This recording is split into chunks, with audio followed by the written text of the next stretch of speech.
नमस्कार, म यति बेला काठमाडौँबाट लगभग 20 मिनेटको दूरीमा छु र काठमाडौँबाट 20 मिनेटको दूरीमा मुर्कु भन्ज्याङमा छु र मुर्कु भन्ज्याङमा रहेर तपाईहरुलाई यहाँको सुन्दर दृश्य तपाईहरुले देख्न सक्नुहुन्छ।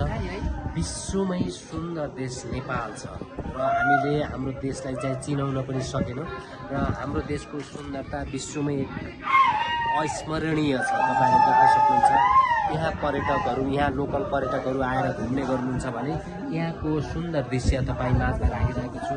तपाईले यता देख्न सक्नुहुन्छ। यता पनि उस्तै मनमोहक दृश्य छ। तपाईले यसरी मुर्कु भन्ज्याङमा यति चिसो हावा चलिरहेको छ। अहिले तराईका भूभागहरू एकदमै गर्मीको चपेटामा छन् भने मुर्कु भन्ज्याङबाट तपाईले शीतलता प्रदान गर्न सक्नुहुनेछ र मुर्कु भन्ज्याङको यो सिन, मुर्कु भन्ज्याङबाट देखिने यो सिन तपाईहरु माझमा राखिरहे र तपाईहरुलाई हाम्रो भिडियो जस्तो लाग्छ त्यस्तै प्रतिक्रिया दिन नभुल्नुहोला र आउँदा दिनहरुमा पनि हजुरहरुलाई नयाँ भिडियोहरु ल्याउने जमर्को गर्नेछु।